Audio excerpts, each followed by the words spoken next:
What's up YouTube? Welcome back to the Hacktivist Mechanic channel. I'm Mike, and today I'm excited because my kids are out of town and I'm going to finally tackle some projects on my ML55 AMG. Now you may notice I don't have the E55 AMG in the garage anymore, and that's because it is sold on Bring a Trailer. In fact, it was picked up on Monday. Now I sold the car for around $9,000, which was, to be fair, my reserve, but much less than I thought I would get. I thought I'd get between 10 and 12, hopefully closer to 12. But that's what happened, that's the result.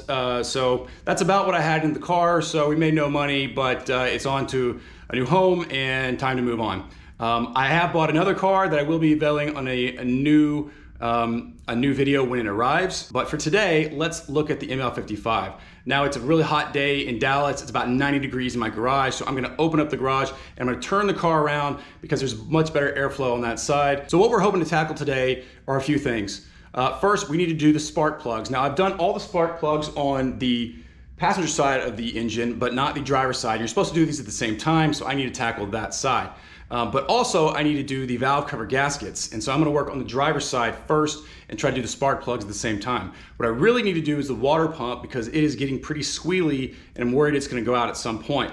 But the first thing I'm gonna work on is valve cover gaskets, and spark plugs. But let's get this thing turned around. Here we have the M113 5.5 liter V8. So this is a very similar engine to the E55 AMG. In fact, maybe the same engine.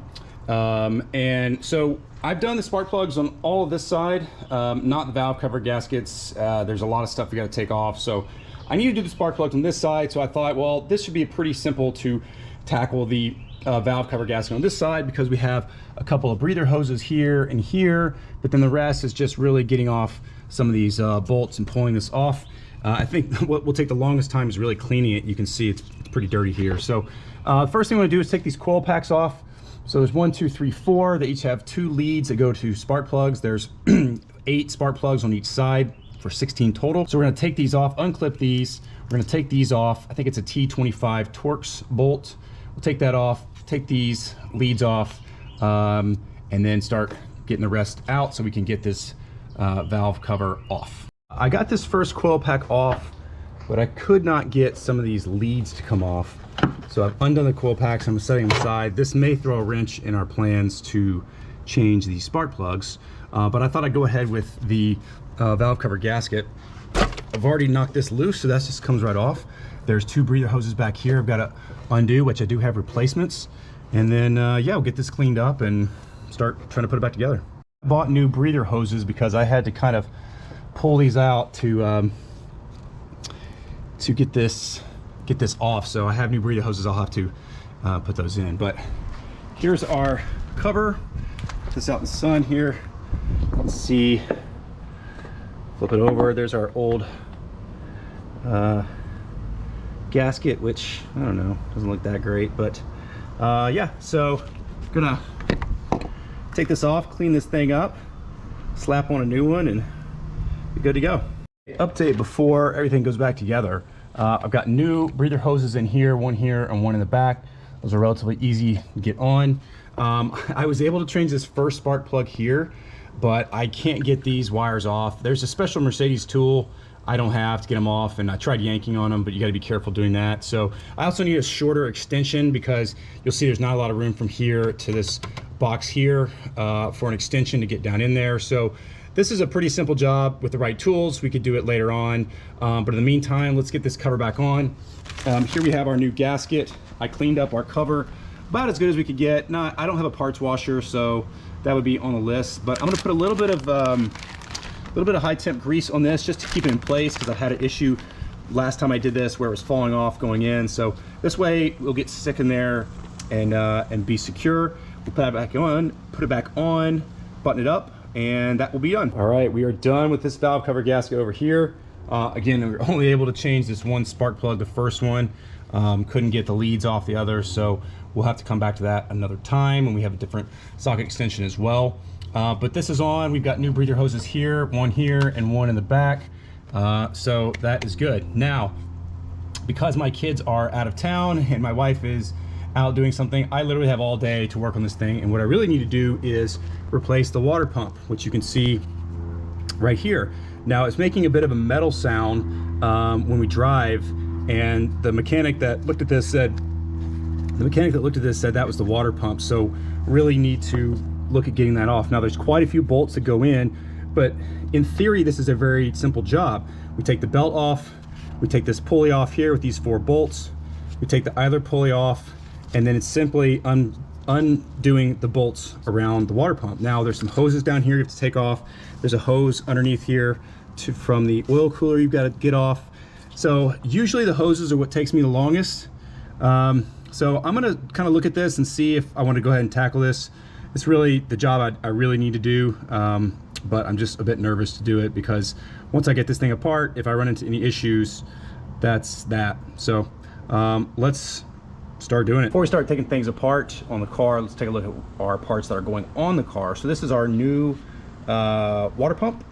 It's gonna go on and fit somewhat like this, and there's a lot of bolts that go in here, so I saw a trick of just outlining the thing, and then when you take the bolts out, you can put them in each hole so you know where they go back. We've got our OEM gasket here. The one that came with this water pump, which is a Melee, was not very good, and I've heard the OEMs are much better, so we got that. Down here we also have a thermostat, which is one of those while you're in here, pretty cheap to do. So let's take the belt off and see if we can't get this back on.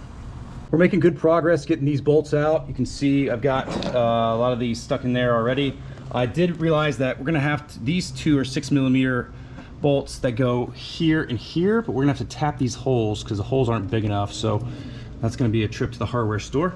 I want to show you real quick. I told you that it was making noise, the water pump, and we need to replace it. And so I went ahead and spun this wheel, and this will give you a good idea of what it sounds like. So a lot of noise there. Yeah, you spin this new one.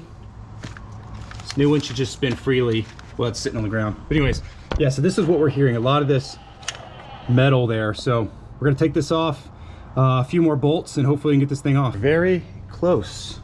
We've got everything bolt out except for this one here, which goes into the alternator, and it is very, very stuck. So I've sprayed it with a bunch of WD-40 PB Blaster. I'm a bit worried about shearing that thing off because it's so stuck. So I gotta be very, very careful. So that is what's holding us up. All of the coolant is drained out all over my floor, which is not excellent, but part of the process. So we've got to get this off. I've got to get these hoses off and get the new one back on. So we're so close, but yeah, maybe I have to take a break and let that soak for a while. All right, like anything, it's taken us way longer than it should to get this off, but we finally got this off. This bolt that goes into the alternator here was really, really tough to get out. And then once we got it out, figured out that there was this little kind of hook on it right there.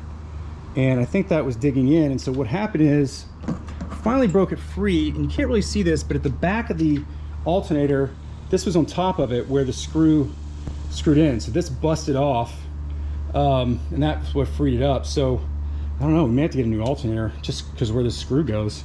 Anyways, here's our old, let's get this out the sun. Here's our old pump. Again, you can hear the, let's hear the metal here. Let's pop this up.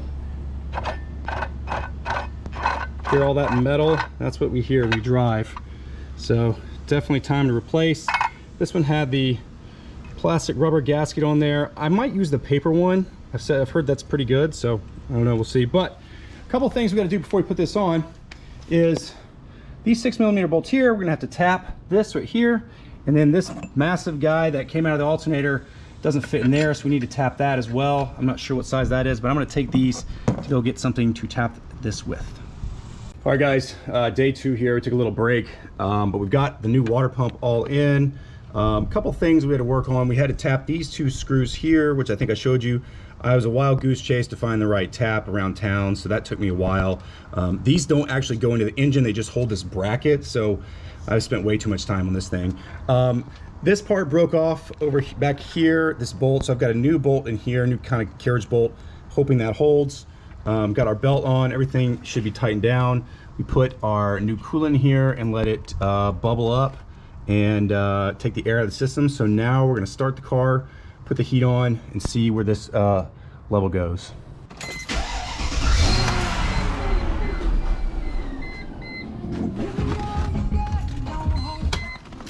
Okay, that wasn't good. Belt's on right.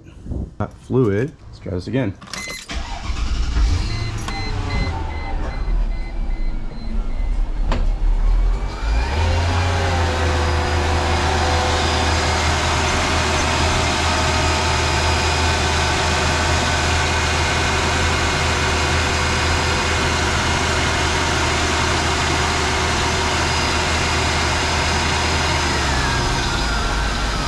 All right guys, that's a wrap on the ML55. The reason it was running lean is because there were some vacuum hoses that were disconnected. My friend Chris here, who's gonna help me with the 911, came in and found the last one, so we are good to go on that job. Thanks for watching. Catch you next time.